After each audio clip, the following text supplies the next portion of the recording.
the original concept was it was just to do an online tribute to the few, to the Battle of Britain and to the pilots and air crews that were involved in it.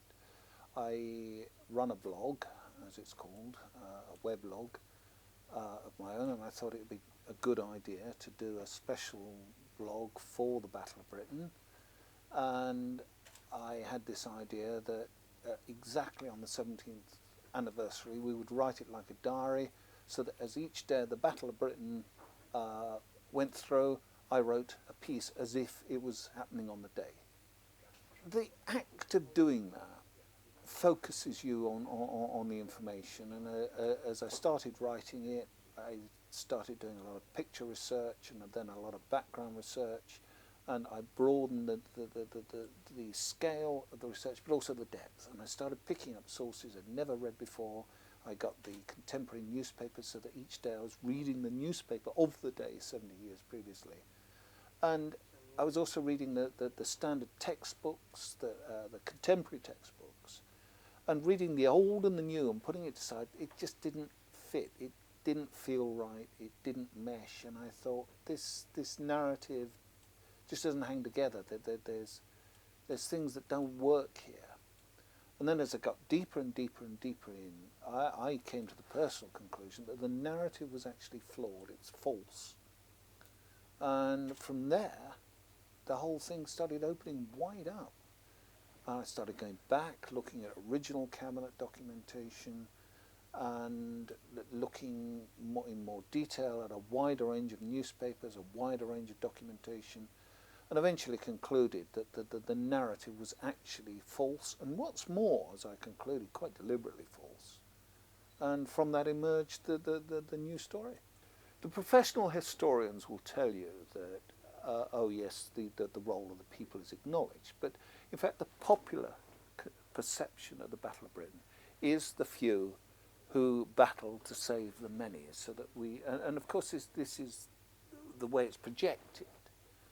But the truth was that thousands of people, well, not thousands, millions of people were actively engaged in the battle, hugely at risk, from firemen to seamen of all varieties, to civil defence workers, to aircraft workers. I mean, there were more people killed making Spitfires than were actually killed flying them against the Germans. You know, simply in bombing raids and industrial accidents as well. So in that sense, just to focus on this tiny little group of people, brave, dedicated, important, hugely skilled, but just to focus on them is wrong. This was a battle of the nation, and it was an interesting and important development in the history of warfare, because what the technology of the day had done was allow the Germans to use the bombers, and of course this was a theory through the mid-war period, to bypass the armies, to bypass the other air forces, and attack directly the population of the defending nation. There was an intention to invade, clear. I think once they started building the barges and converting the barges, they realised that it wasn't going to be very easy. And by the 30th of August, it had been decided that the idea of contested invasion was never going to work. It wasn't going to happen. So long before Battle of Britain Day, when Hitler formally cancelled or postponed the invasion, it had already been decided that it wasn't going to happen. Go forward to the Gulf War.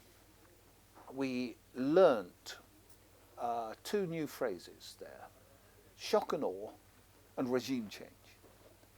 Well, in fact, the Blitz, as we know it, is said to have started on the 7th of September 1940, was an early example of shock and awe, is to send the aircraft in to terror bomb the population. The objective, and knowing the records, the objective was to achieve regime change.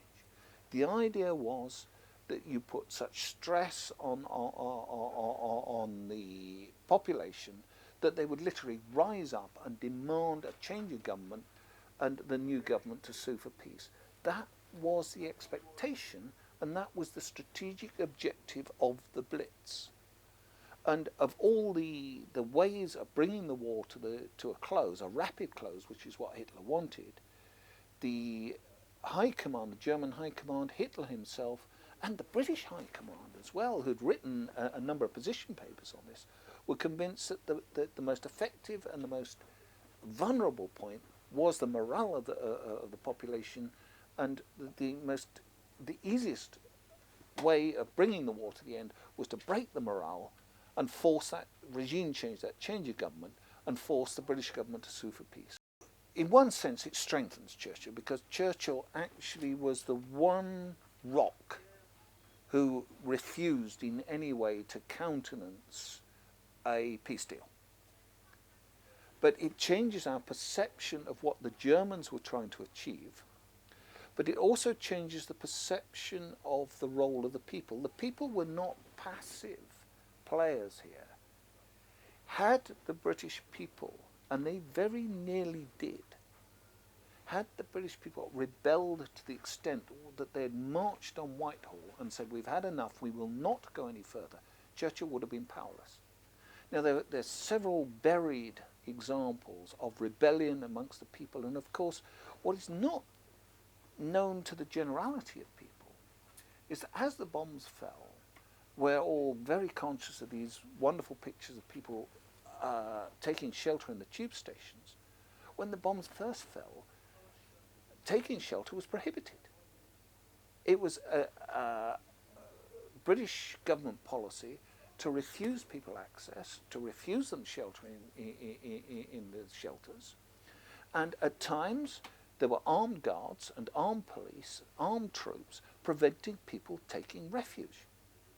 Now, that was policy, and it was discussed at cabinet level, and when people started making demonstrations demanding better shelter, Churchill was saying in cabinet, we must take strong measures against these people who were demonstrating because they could get out of hand, and there's no doubt what strong measures meant. That meant armed force.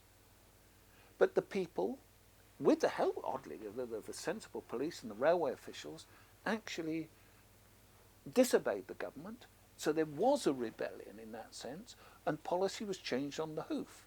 So these crucial weeks from the 7th of September till about the 20th, 21st, when the British people forced their own government to change policy, actually changed the course of the war. At the time, the Home Secretary was a man called Sir John Anderson, a very unsympathetic character, who was then replaced by Herbert Morrison,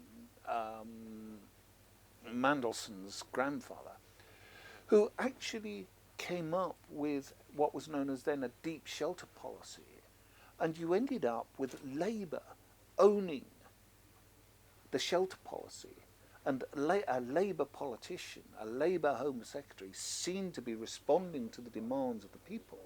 And that carried right through, as you rightly say, to 1945, where Labour was seen to be the supporters of the people against the Tories, who had actually crafted this policy which was going to keep the population out of the shelters.